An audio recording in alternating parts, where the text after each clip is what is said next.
Asante mtazamaji kwa kuendelea kuwa nami na kuonea fahari kubwa kweli kweli unapotenga muda wako kutazama. Bila shaka ni jambo ambalo linatutia motisha zaidi ya motisha. Mtazamaji, hii ni West TV. Bila shaka shukran, kipindi chako cha West TV STAFTAHI bado kihewani kila siku kuanzia saa 1 hadi saa 3 asubuhi.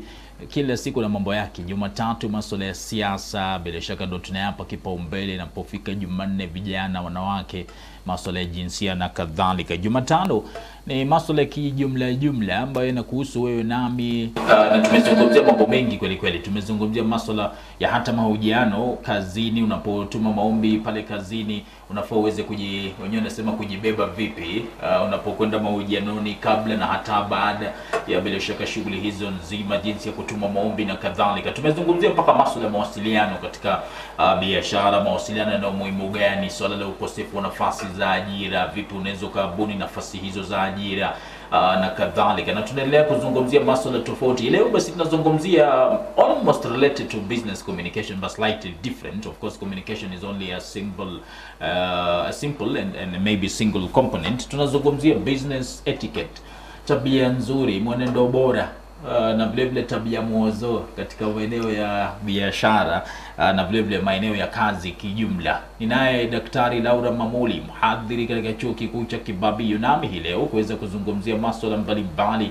Bila shaka kila siku Jumatano ama inavyowezekana, bila shaka na kuwa nasi mtazamaji. Unaweza ukachangia mazungumzo haya. Nambari ya simu umeiona pale chini katika runinga, basi ndio ya SMS, ndio ya WhatsApp 0705 780844. Bila shaka mambo yanakuwa mazuri kweli kweli. Daktari Mamuli, good morning. Good morning. Hadi? Mzima. We missed you last Wednesday, but we're happy you're here today. Thank you. Yeah. Nyumbani, kazi, shughuli zikoje? Nyumbani wazima, kazini pia tunaendelea. Wanafunzi karibu wanafanya mtihani pale Kibabii University. Alafu nilisikia ukiongelelea mambo ya uwasu. The elections were on Wednesday, on Monday. Yes, they were on Monday. Na ni sisi ambao tulipiga ile kura. And we are happy for Dr. Grace Nyongesa. Yeah. Wow, nitapata nafasi labda kuwa naye hapa kuzungumzia masuala ya uwasu na kadhalika. Lakini labda tuzungumzie mada ya leo. Tunapozungumzia business etiquette. By the way, what are we talking about? Nazungumzia nini? Tunapozungumzia, nimejaribu kuweka kama mwenendo bora, tabia nzuri. Labda kwa ufupi tunazungumzia nini? Kwa ufupi tukiongelea business etiquette ni tabia ambayo inakubalika kazini. Na kazini tunamaanisha all types of jobs. Ukikuwa na business, kama mimi nimeandikwa pia, how am I supposed to behave, natakiwa niwe na tabia gani ambayo inakubalika na watu. Unajua tukienda shule tukiwa wadogo tulikuwa tunafunzwa tabia nzuri. So it's not part of the curriculum, lakini walimu walikuwa wanaendelea kutuambia sema excuse me, omba ruhusa kabla utoke. Sasa kazini, how are we able to behave in such a way that is accommodative to everyone that comes?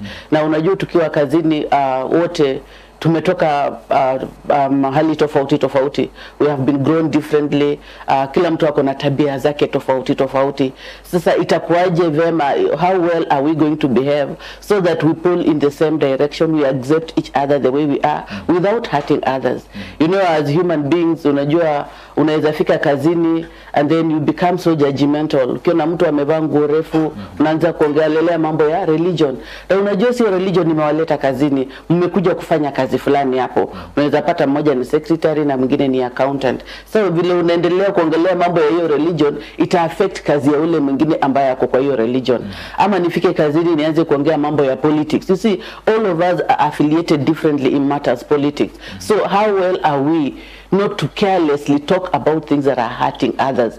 Are we how well are we able to talk about issues to do with work zenye zinatu affect sisi sote, kuliko kuongelelea mambo ambayo yanaonekana ni kama tunakuwa judgmental, kama tuna attack mtu fulani, and some people because of their nature hata ukimwattack hata kujibu, lakini it affect the way they are working.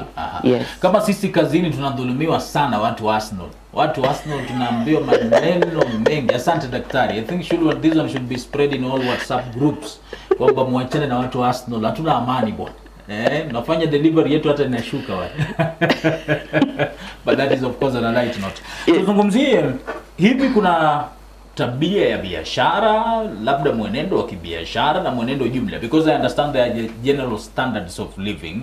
Ulivyosema hata shuleni wanafunza watoto as you growing up you're told about excuse me, thank you, jinsi ya kuzungumza na watu kwa mfano, na kadhalika. So does it mean unapozungumzia biashara kuna new standards, different standards, ama it's still the same issue we're talking about hata kule nyumbani, the same way you behave katika boma lako is the same way you'll have to behave ukiwa na biashara? Are we talking about different standards here? No, tunaongelelea the same standard. Behavior is behavior because we are social beings, and how we relate with each other throughout. Unajua hakuna vile nyumbani utabehave differently from how you are going to behave at work. And unajua behavior is something that is learned, unajifunza. Sasa ukikuwa mkali nyumbani na uende ukuwe mkali kazini, what impact is it going to cause? You see, si eti ukuwe sasa mpole sana mpaka sasa kazi ianze kuharibika, pana. Tunataka kuongelea tu tabia nzuri kazini, yani ile ambayo inaweza kubalika nyumbani, kazini, when the situation is ideal. Unaona? Yeah, when there's no conflict, when there's nothing like interferences from other people. How well are we supposed to be accommodative? You know, wanadamu in most cases we are judgmental.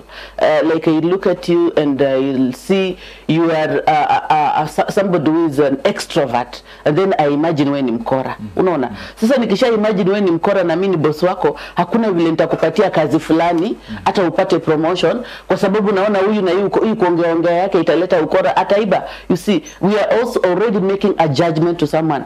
Yani tabia nzuri ni ile ambayo inaweza kubalika kwa kila all the places that you can be, you know, kazini, nyumbani, njiani, hata kwa matatu, hata kwa ile pikipiki ukienda, hata kama unatembea watu ambao unakutana nao, you know, the greetings that you say to them, the eye contact, you know, how you just generally interact with people, is it acceptable or not? Ama unajiona wewe ni sugu. Alafu sasa hii mambo ya kuplay victim kama hii mambo ya watu wa Arsenal, unaona, that is just playing victim. How well do you normally behave? Wewe pia utakuwa umechokoza ama hujachokoza? I officially disown Arsenal. Sijawahi kuwa shabiki wa Arsenal kama tena unapoplay victim. Unapozungumzia hizi tabia zinakuzwa wapi? Kwa sababu swali ni is it something that should be automatic? Unajua kuna yule mtu anakuambia mimi nilizaliwa hivi. Unamwambia bwana, mbona unakuanga rude? Why are you always rude? Anakuambia ni hivyo niliumbwa. Mnielewe tu, ni hivyo niliumbwa. Hata katika biashara kwa wakati mwingine unaweza kwenda mahali kuuziwa kitu and the way unazungumziwa, you're like, nimezungumziwa juu. Ukimwambia mtu mwingine anakuambia yule mama anakuwa tu hivyo. Yeye ongea hivyo, muelewe tu hivyo. So is there a school ambayo unaweza kusema kwamba mtu anafaa kuzwe afunzwe, or is it something ambayo ni inborn? Is it something ambayo mtu anaweza akasema kwamba siwezi nikabadilika, niliumbwa hivyo, kwa hivyo mnikubali tu kwa biashara yangu hivyo, si ati na maanishanga hivyo vile nyinyi wao mnaelewa? Behavior is learned. Kama unajua watu wana complain about how you behave to them, kindly learn, change. Kwa sababu wewe ni mfanyabiashara. Kama juzi nikaenda kununua sukari pale Misuko from some wholesale, I can see the sugar, but the wholesaler tells me there's no sugar, I'm not selling. Hiyo sijui ni ya nani. Na unajua akanyamaza na akaenda. What is the purpose? Did you open biashara kuuza upate pesa ama kuonesha watu attitude? You see, you can be sure I'll never go back to that shop. Na si ati atafunga, atakuwa na customers wengine. But mfanyi biashara mzuri ni yule ambaye anataka kuendelea kukuwa na customer wengi kila wakati, alafu kisha kuwa nao wengi uwa retain, waendelee kukuja kwa biashara zako, so that now you grow as a business person. Sasa kusema ati mimi nilizaliwa hivyo, we are supposed to change. Even me, today I'm better than what I was yesterday. So you need to learn to change, to embrace people. We are different, yes, but how much can we accommodate each other? How well can we make the work environment to be accommodative to everyone without being judgmental? Because none of us is perfect. Tutakuwa tunazungumzia aina mbalimbali ama mifumo tofauti ambayo bila shaka business etiquette inafaa kukuzwa ama kujitokeza. Lakini kabla ya hapo, swali moja, kutofautiana kutoka kwa shughuli moja hadi nyingine, aina fulani ya biashara hadi kwa aina nyingine ya biashara, aina moja enterprise hadi nyingine. Of course, I'm just trying to imagine hata njia ya kuvaa is still part of this discussion. Will you say kwamba inalingana? Kwa mfano yule anayehudumu katika eneo la burudani, labda katika bar, huenda viwango vyake vya business etiquette vikawa tofauti na yule ambaye labda ni daktari, ama yule ambaye anafanya labda katika afisi ya umma na kadhalika. Will you say kuna variation kulingana na labda mtu anajihusisha na shughuli zipi? Yeah, kuna variation depending on the type of business, but this variation is just towards accommodating the type of clients that mnapata. Unapata unaweza enda kwa hospitali ya watoto, unapata daktari wa watoto amepaint, unajua it's appealing the way they have done the cartoons, the way they are treating the kids, you know, it's different. Alafu uende tena kwa daktari wa watu wakubwa, unajua utapata zile colors kwa daktari wa watu wakubwa, and how the receptionist and our welcome akiwaambia baba wewe ndio unaenda next ama mama wewe ndio unaenda next is different. Now when you come to a university setup it's also different, you know, because here it's about programs. Sasa umekuja unakaribishwa, unaketi, unaulizwa unataka kuona nani, mtu anafanya inquiries alafu unapelekwa. Ukienda kwa hoteli nayo ni tofauti. Unajua sasa hapa watu wamevaa uniform, watu wameambiwa kusmile. Unajua wameambiwa this is hospitality, you know. Sometimes as you arrive they give you something to take just before you even make an order. They are always smiling, not looking like they're tired. Then we go to big firms like Safaricom, you know, customer care. Unaona the way they treat their customers, it's all different. But it's all different but the same, towards the same goal, making people appreciated, accommodating people from all walks of life. So at the end of the day, this doesn't necessarily reflect your character, your personal you, because wakati mwingine uko kazi, unajua vile hata umevaa unaambia mtu ni vile tu ni kazi, inabidi ni for example, I'll give you a practical example. Nikija hapo mimi, I had never imagined kwamba I'll be in any sort of a suit at any point, in ties and so on. So sometimes when I'm not here, maybe you'll meet me in some t-shirt or something and you're like, huyu jamaa. I mean, so it's not so healthy to judge someone labda kutokana na vile amevaa, anakwenda kazini kwa mfano ulivyozungumzia, for example hospitality industry and so on. Maybe, yeah, you know, now depending on the organization, kuna those that are conservative, like university setup. Wewe kama ni mfanyikazi pale, you are supposed to dress in a different way. Unajua hata hizi manywele tumeweka, you know, you have to make them look neat, and in case you have a haircut, mambo ya kudai sana na wewe pengine ni mhadhiri, you know, you need to be conservative. Mambo ya kuacha nywele inakaa shegi sana, jeans unfinished na t-shirts zimehang, those ones no. But now ukipata hawa wahadhiri tena social time, they also have a life. They also have a life. They have to lead their life. So you see, if you keep judging people according to how you are seeing them dressed, then you may end up confused, because you will find me in different places. When I'm on holiday, I'm dressed differently. When I'm at work, I'm dressed differently.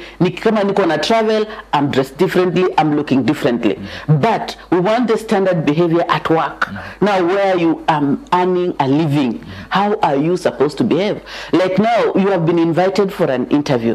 One time I was reading something on African leading ladies iko kwa Facebook, watu wakaulizwa ni nini ilifanya haukupata ile kazi ambayo ulienda interview. Mtu akasema yeye akienda interview alivaa dera na sandals, ati alikuwa anafikiria tu for as long as they show up. So the society has made us, even in our dressing, it has accepted some norms, hata kutoka nyumbani. So unafikiria hata ukienda kazini ni kawaida. Hapana. You see, there is no way you can go for an interview in adera. Yeah. Na unapozungumzia norms inanikumbusha kwamba norms also vary with the environment and setup. For example, kuna wakati fulani tukifunzwa etiquette na shirika fulani inaitwa leadership development program, tuko naambia kwamba uzunguni eye contact is of course key, lakini ukija katika ile Uafrika wetu ule wa zamani ilikuwa mzee umwangalie kwa uso kabisa, uzungumza naye kama umeinama kidogo.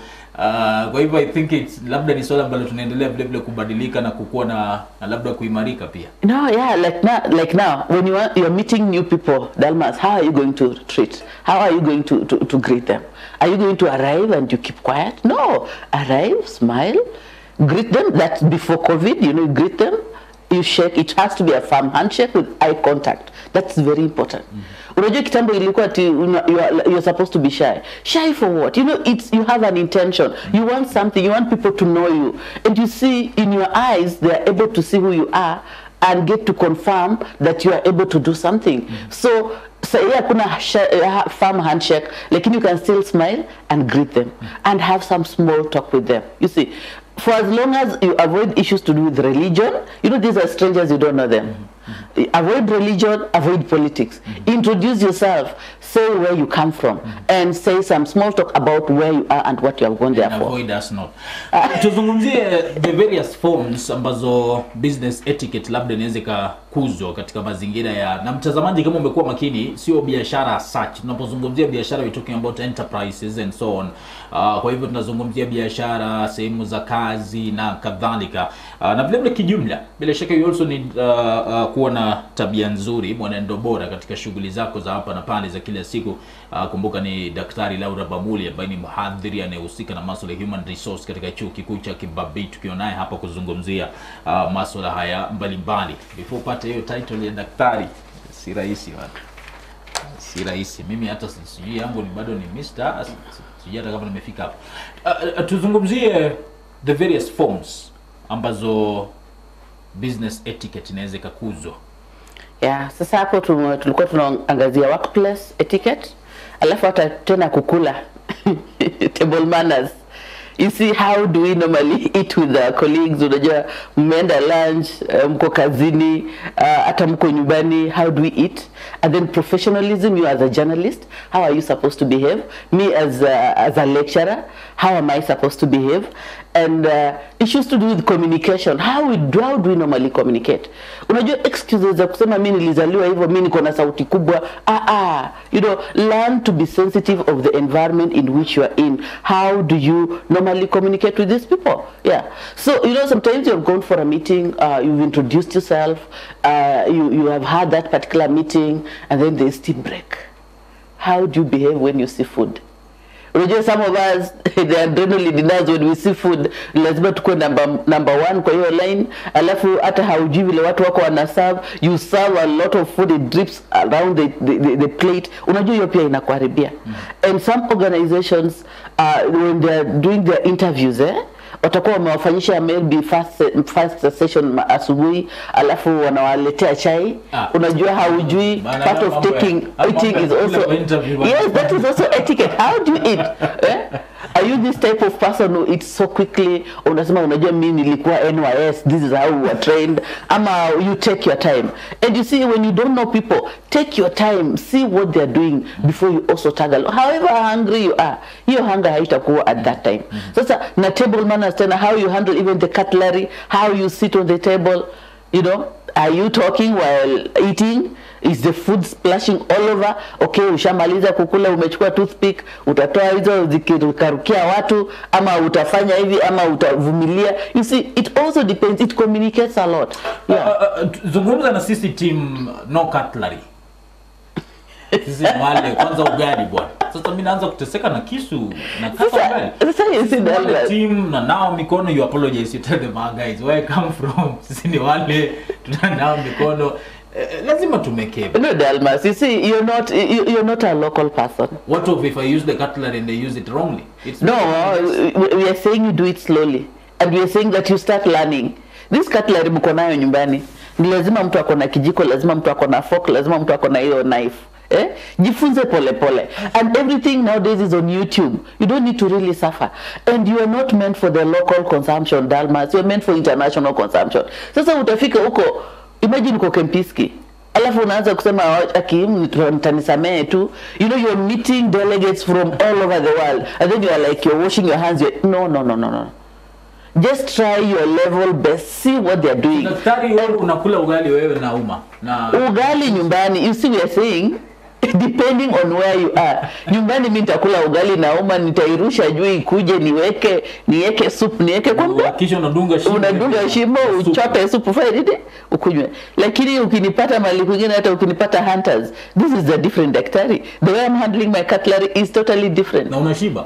Hata nisiposhiba, for as long as I make, you know, now there ni kutengeneza jina, sio mwili. Okay. You make your name, make your brand by yourself. So can you make your name? Ukisikia njaa, kimbia nyumbani ukule ugali yako kubwa yenye mtu hatakuona. I need to go back to to my cutlery classes. Yes.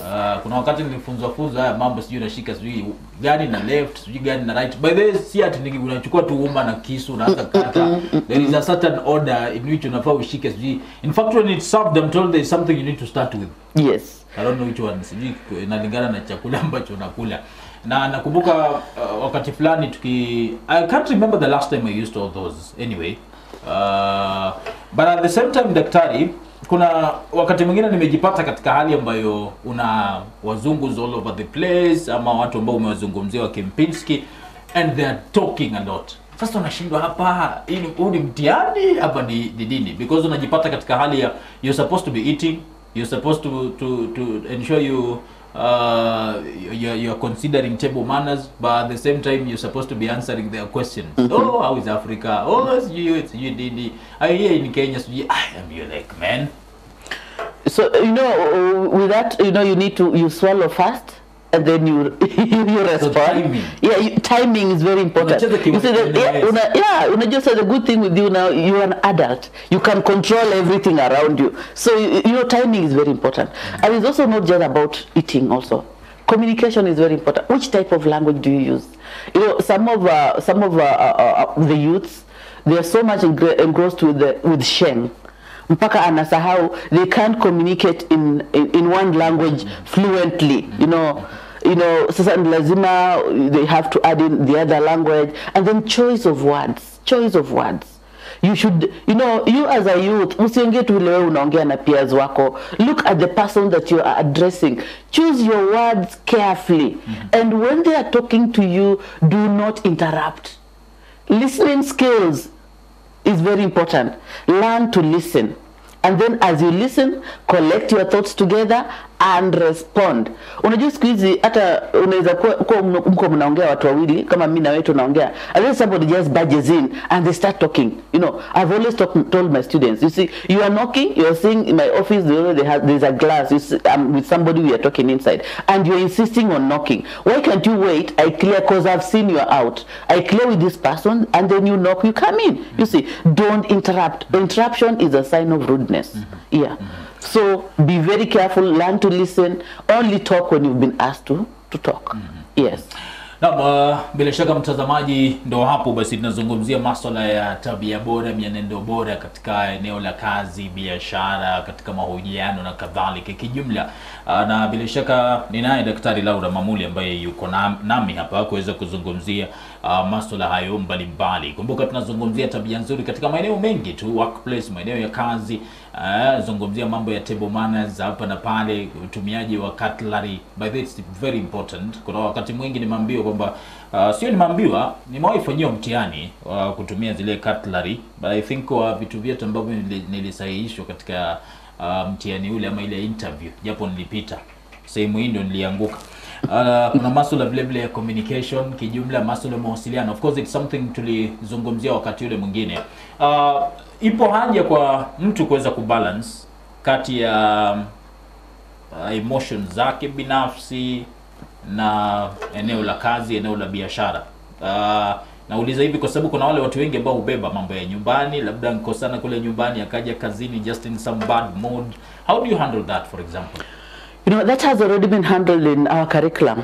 Like most curriculum, ukienda kwa tertiary institutions, ukienda kwa university, we teach business ethics, we teach business communication, we teach matters to do with the employee relations. You see, if you have been through school, and you see school, education liberates, and it also enables you to learn, and you embrace the fact that learning is a continuous practice. So that now, when you know your character, when you know that you are temperamental, for the sake of that job that is feeding you, are you able to learn some good manners, to learn to get along with other people? Are you able to embrace diversity without necessarily foregoing some of your good practice as a person? So you see now, when you go to the place of work, like now, like meetings etiquette, you see, your boss has called for a meeting, it's starting at 9, and you are running late. Are you able to inform your boss that you are running late for that particular meeting? Na ukifika katika huo mkutano, Usikwe tu, you are sweating all over, you are panting all over, and you know, you have not even understood what is being deliberated upon. You start talking, have order, you see, so that now meetings etiquette arrive on time, you know, and even if you're the one who has called for that meeting and you're running late, inform the meeting members that I'm running late, let's postpone and start in the next 20 minutes. That's good manners. Arrive, apologize for arriving late. Sio kufika tu na unaona whatever they're discussing is bothering you. Unaambia hata nyinyi, you see you people, you don't know what you're talking about, you start brushing aside what they have said. No. You see, the majority have their way, but a minority also have their say. So learn to be accommodative, learn to listen, learn to collect your thoughts and respond as appropriate. Sasa kitu kimoja ambacho tunapata kutokana na mazungumzo yako ni kwamba si kwamba utekelezaji wa ama ukumbatiaji wa mienendo hii bora, tabia hizi nzuri, sio tu swala la wale wa chini kwa wajuu, kwamba hata kama wewe ni upo katika nafasi kubwa kuliko wao wengine, labda you're the chairperson of or you're the CEO or the manager or something, you also need to, yeah, you know, it's for all of us, you know, regardless of our positions. Baseline is we're all human beings and we are all social beings. So as me, when I'm called for a meeting, when I'm the boss, I should consider the feelings, you know, of the people that I'm supervising. You know, when they know that I regard them as important, that's when they regard me as important. You know, life is an echo. You receive what you give. So if I'm so dictatorial, you see, they'll come, they'll sit, I'll have a monologue from the beginning of the meeting to the end of the meeting. Nobody will have contributed anything. And what is the essence of calling for a meeting? It's so that you pick the brains of these experts in this particular meeting to come up with a resolution that is workable for posterity of the organization. So in meetings also, we have to mind our language. However annoyed, however emotional we could be, we should not hit the table. Unajua wengine wetu lazima tugonge meza, at sasa we are driving the point home, and then we are like, you see me, I'm always like that. Alafu some people in meetings, when I don't like you, Dalmas, because I know you're in Arsenal and I'm in Man U, anytime you say something, even when it's right, I'll always oppose until you go to the other side, and then I pick up your brain and then I present it as mine. You see, we have such like people. So what we are trying to say is that even in meetings, regardless of our educational status, we should just learn to be accommodative. Let's learn to listen. Let's learn to be objective. Let's learn to be fair at all times. So hilo nimekuuliza lile la kwanza kuhusiana na we are human beings, tuna emotions zetu na kadhalika. Of course a human being is an emotional creature, of course. Na vile vile kuna mazingira, mambo mengi ambayo tunapitia. Kwa mfano nyie kina dada, naambiwa kwamba wakati wa ujauzito, for example, unaweza jipata unachukia tu watu fulani, unachukia sijui jinsia fulani. For example, wakati wa zile siku 2, 3, 4 za hedhi pale katika mwezi, akina dada najua wanaelewa. Vile vile unapata labda kuna mood swings and so on. So I mean, how do you balance all that when at the same time, for example, you're doing kazi ambayo lazima upige tabasamu, unafaa utabasamu, unafaa uzungumze vizuri, and you're just feeling it today, I'm just a bad mood and you feel like hating and so on. You know, the good thing with that is that we are self-conscious. I know that this is the time of the month and I may not be in a good mood. So when you see a lady dressed so sharply, they're trying to complement with the mood of the day. You see, so that now, ukiona mtu ako smart, nikiarrive utaniambia, hey Laura, you're looking smart today. You see, it's going to boost my mood. So we know how to go about it. So when you see me dressed in black, it means that my mood is okay. It's only that the dressing maybe for that day is what I just wanted to choose for that day. So we always know how to complement it. And the good thing again is that all of us, the men and the women, have been through a class of reproduction. Unajua hata sio reproduction, uko class 6 unaanza kupata the parts of the body. Sisi wote tulisoma. Yes. So that now when you come on duty and you see this lady is not in her mood today, you see, you also understand. Sasa wewe now you should not take advantage. Unanipata niko mood hivyo, alafu unaanza kunichokora now to bring out the worst in me. No. People are sensitive, and not being sensitive is also good. And it doesn't mean that men are also not moody. Yeah, sure. Yeah. Because sometimes, you know, at home you may have gone through different things. Ukatoka, ukaingia matatu, mtu wa matatu akakukasirisha tu bure. Akakatalia change. So you arrive on duty, you are moody not because you are having your period, but because somebody has annoyed you. So it's always good for you to announce, by the way, you guys, today, leo siko poa. Sasa utaulizwa nini imefanyika. And the good thing with talking about it, it comes out of you. Yapo wanaume yetu huwa tubembelezana, naambia peleka umama huko mbali. Wewe ni nini wewe hapa? Lakini kazini lazima ujue I'm important, you're important. Sure. So we have to learn to accommodate each other. Tuzungumzie, are there any basic rules ambazo tunaweza tukazizungumzia sheria jumla? Of course najua tumetaja hapa na pale, lakini labda kuna mwongozo jumla ambao tunaweza tukauzungumzia tunapozungumzia etiquette. Yeah, the common things we learned in Sunday school and class 1 to 3. Excuse yourself when you want to pass. Say thank you when somebody does something to you. When greeting a stranger, you know, have an eye contact and smile. You know, have some small talk with this person. Introduce yourself. You know, these are the things that you're supposed to be doing. And learn to talk out something that is bothering you. Yes, talk it out. Have somebody that you can talk to.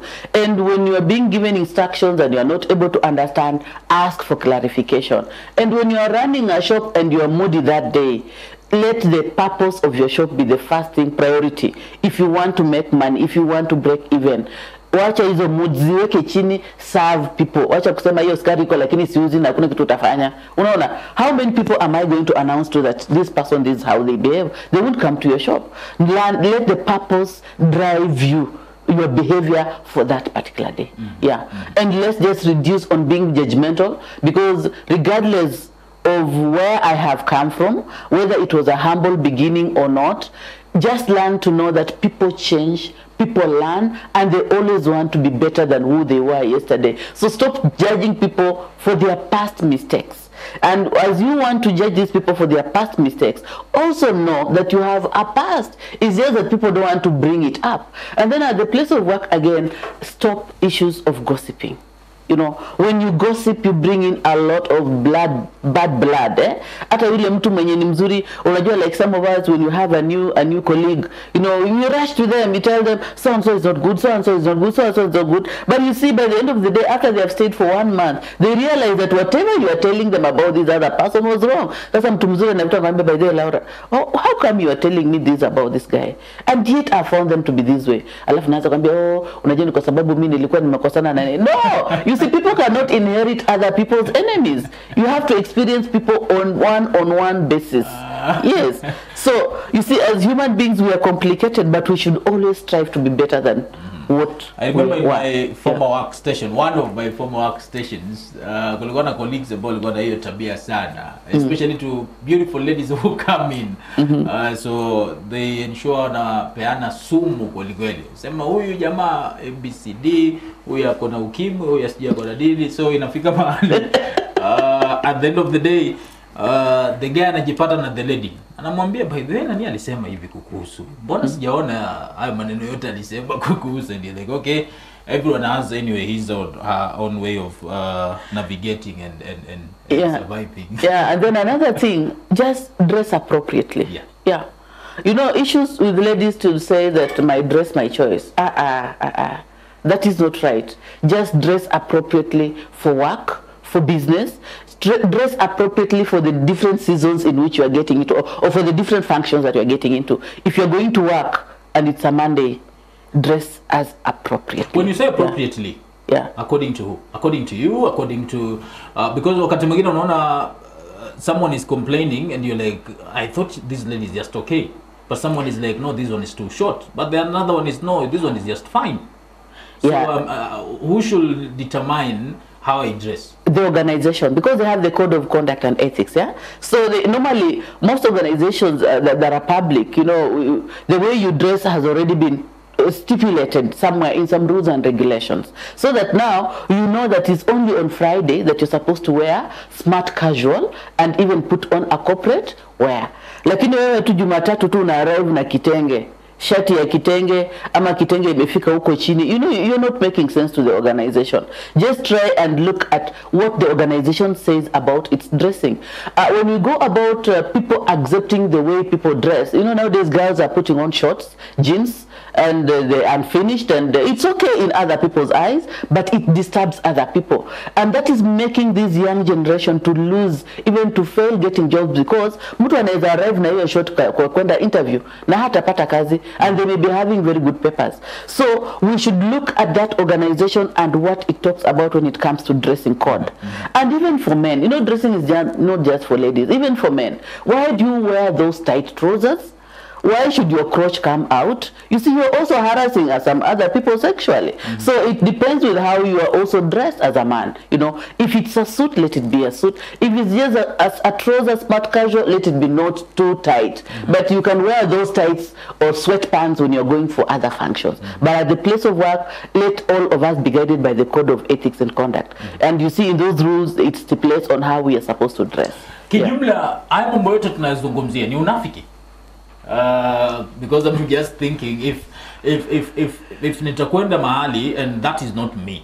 For example, there are people who talk a lot. I mean, that is who they are. Wanazungumza mengi too. They'll discuss, and you know, some of these hata ukificha will at the end of the day come out. For example, umekwenda labda katika mkutano fulani, you saw official in that meeting, and then you take a break. You're there, you're doing tea, and then a discussion begins. Politics, for example. And you're there, of course, unatoa maoni yako pia, unachangia pia. Of course, at the end of the day, it will be taken as you. But I'm there just thinking that is who you are. You talk a lot, you interact a lot. Or for example, you're an introvert. You don't talk much. Kwa hivyo watu wanazungumza mengi, wewe you just smiling and saying yeah, no, wewe huzungumzi sana. But that is who you are, daktari. But you see now, being an introvert is also good. When you're smiling, do you know you're communicating? Being an introvert and you just keeping quiet, umekaa uso sugu, hapo ndio utakuwa una communicate wrong things. But depending on the circumstances, if you're just smiling and nodding, it's okay.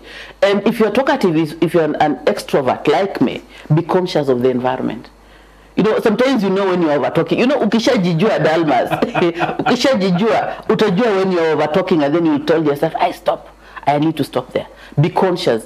You know, exercise what we call emotional intelligence. You know, and what does the environment comprise of? Wewe umepatana na mandugu na madada ambao wameokoka. Na wewe unaanza kuambia mambo ya rumba. Sincerely, are you making any sense? Even if it's a social, maybe mnakunywa chai mmekuwa kwa mkutano, you are discussing something social. You shouldn't be really the one talking a lot. Not unless you have known the characters of all these guys. But if you do not know them, just reduce on the talk. Yeah, contribute one thing and keep quiet. Najua utakuwa unasikia uchungu, maneno inakuuma, unataka kutoka, lakini for the purpose of that particular meeting, for the purpose of the greater intention, you know, let's just learn to be conscious of our environment, and let's just not be saying some hurtful things to people without knowing. Alafu baadaye unasema akipole, sikujua kumbe wewe ni umeokoka. Unajua some of us nowadays they say, watu wenye umeokoka ni wakora. Excuse me, how do you, uko na mita ya kupima mwenye umeokoka ambaye ni mkora na mwenye umeokoka ambaye sio mkora? Ama saa zingine wanasema watu walevi wote they are very immoral. Umepima kama amelewa, you know, don't just pass such like conclusions to people. If you've never drank, then you don't know how, if it's immoral or if such like people can be moral or not. Let's not just pass judgments. Yeah. Kunywa kwanza ndio utuletee story. Yeah, utuletee story. Ama okoka kwanza ndio utuletee story. Uone kama utakuwa stable ama hautakuwa stable. Daktari, tuzungumzie online engagement. Yes. Kwa sababu unajua ulimwengu unakwenda kwa kasi. Interviews are done online. Wakati mwingine we do briefings here na clients kuhusiana na labda activations and biashara kijumla, presenters, clients, marketers and so on. Engagements are actually mostly done online. Unapozungumzia mikutano mingi inafanyika online, mikutano ya kikundi pale katika Zoom and so on. Unaweza ukasemaje kuhusiana na mwenendo bora tunapozungumzia engagement ambayo ni online? Na usisahau vile vile kuna ile hata ya simu. Kuna wale wanafanya delivery kupitia kwa simu, you make a call and so on. Labda zungumzia hayo. Kuanzia kwa simu, kama wewe pengine you are doing deliveries on phone, you know, learn people's names, learn to greet them first.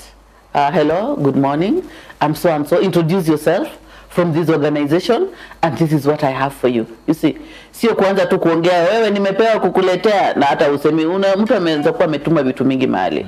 And then even you now when you are attending these online meetings, log in on time. or the convener of the meeting share the link in time, and then let the members log in on time. And as you're logging in on time, look for a place that is good for you to be in a meeting. You know, some of us we are logging in na tuko kwa matatu. Kama juzi nilikuwa kwa matatu, si ati ninaongelea vitu zenye sijafanya. Juzi nilikuwa kwa matatu na nilikuwa na login. Sasa nikaambiwa omba, nikaambia sasa professor, I'm sorry, I can't pray mimi na matatu. Because ina matatu kila mtu anaongea ako kwa simu yake. Nikaambia just allow me for today, let me just follow, let me just listen what is going on. So the meeting went on for 1 hour. So log in on time and find a conducive place where you can also contribute, you see, where it's less noisy, less interruptions, yeah?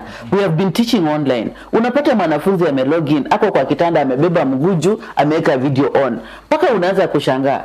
Mwingine amelogin, kuku ndio hiyo huko tu inapiga makelele, wengine ni ng'ombe, mwingine ako kwa garage aka na fix anakuambia, you know doc, me I'm hustling, you see I have to make. No, you see you can't concentrate. You know there's a purpose. Even this online meeting, it won't take the whole of your day. But some conveners, they want to have online meetings for 4 hours. It doesn't make sense. Just have a short online meeting, 1.5 hours to be precise, and let it be like so. And on online again, don't be somebody who interrupts. You know, tunapenda kuongea sana. Sasa atachea hajamaliza kuongea, or your colleague is talking, you are interrupting, unabeba mkono juu, you unmute, you say, excuse me, sir, excuse me. You shout until you are given a chance. Allow other people to also express their sentiments. We have what we call chat box. That chat box, you can, in case you're carrying up your hand and the chair is not seeing your hand, you can write there something, they'll read and get back to you, you see. And even if the chair may not read, the members who are attending that meeting may look at what you have communicated and may inform the chair. So these good manners are still good. Even at the place, even online meetings, we're supposed to still dress even appropriately, because by accidentally you may just put on your video. Kama kuna jamaa alikuwa kwa boxer akaweka on video accidentally na akasimama, sasa watu wakaanza kucheka kwa mkutano, you see. So you have to be very careful, dress officially. So I know most men wana dress huku juu, anaenda anavaa shati anaweka tai, lakini huku chini yako bure, you know? So make sure you don't stand, you know? So that we just believe you are smart. So nilikuwa mheshimiwa wa Afrika Kusini ama wapi, yes, aliweka video bila kujua, na alikuwa sijui ametoka kwa bafu, sijui anaangalia pale kwa kioo. Ilibidi amekimbia mbio kabisa kwenda kwa, and you know he's still running na hajatoa video. So it was of course hilarious. Yeah.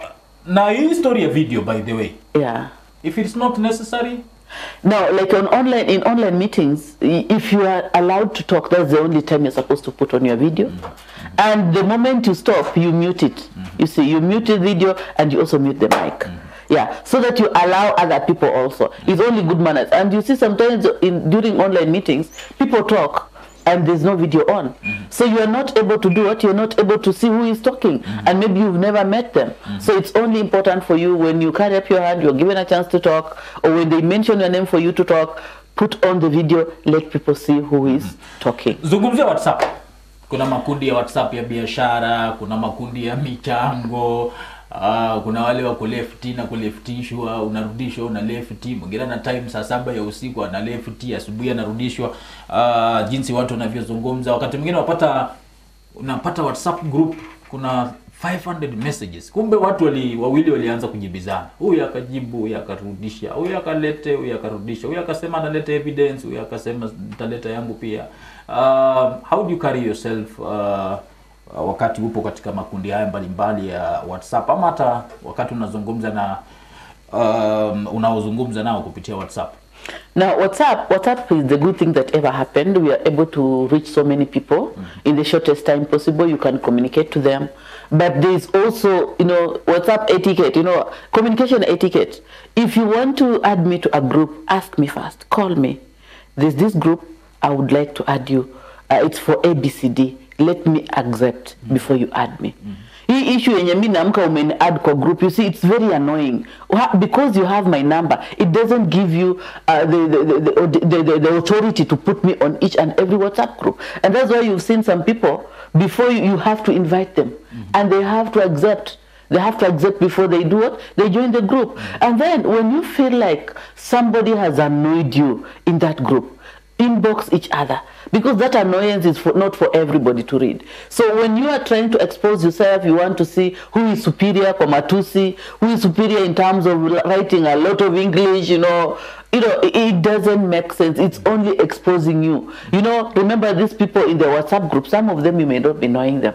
So the moment you are quarreling with this other person, you're exchanging bad words, you are also communicating to these other people. You may just lack a chance. You see, WhatsApp groups are networking groups. They are networking groups. So how we communicate, the communication on the WhatsApp should be for consumption of all the people on that particular WhatsApp group. So again, we have these people who belong to the Comment Readers Association. They'll never even say a word. They'll never greet anyone. They'll never even send an emoji. But they are always reading. Alafu wakisha soma, they screenshot and share with other people who do not belong to them. Introverts a few minutes ago. Those are now the introverts. They are not. I was also say introverts. Those ones are the schemers. You know, those ones are people. They are the spoilers. Yeah. Hawa ni wenye wanataka kubeba hiyo information, wapelekee watu wenye hawako kwa hiyo WhatsApp group. Look at this. This is what they are discussing. Hawa ni watu wenye wako na chocha mingi. Na that is bad manners. They should stop. The introverts on WhatsApp groups, the ones that I've seen, they always just carry up a hand. Anabeba utaiona ameandika anything, anabeba kamkono, the two emojis are there, anacheka kidogo ama anaishi. Unasikia kitu yenye ilikuwa last weekend ana respond leo, ameitaga ana respond leo. But at least they should also try to style up. You see, if something was for last week, why are you talking about it now? Why are you commenting about it now? It has been overtaken by the event. Mtu amekutag na ukuona. So when you're going through it, you're like, hata kama hii ilipita, at least they tagged me, they respond. Yeah, you will respond. The process unaamsha moto ambao labda ulikuwa umezima kama ulikuwa ni moto. Yes. And then however annoyed you are, before you you press the send, reread what you have written. Reread what you have written. Sometimes, you know, sometimes, it's always not good to exchange with people online. And if it was somebody who is calling you and they are quarreling you, it is your phone, just switch it off. Not unless it's from your boss. So hii mambo ya kupigia watu simu unaanza ati nimempatia msomo nitampatia msomo ataona, it's not good.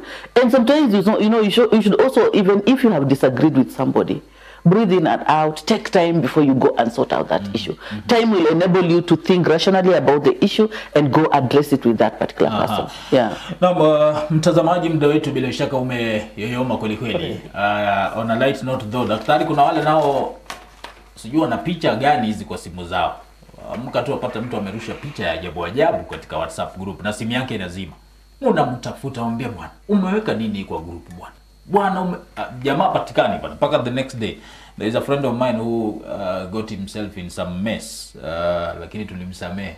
Ambaye alichukua picha ya ajabu akaweka katika WhatsApp group. I don't know alikuwa anatuma wapi, and I really wonder why people send such anyway. But that is it. Kwa hivyo daktari, kwa ufupi tunapomaliza, sijui unasemaje kuhusiana na, I think generally maybe we also need to emphasize haja ya salutation.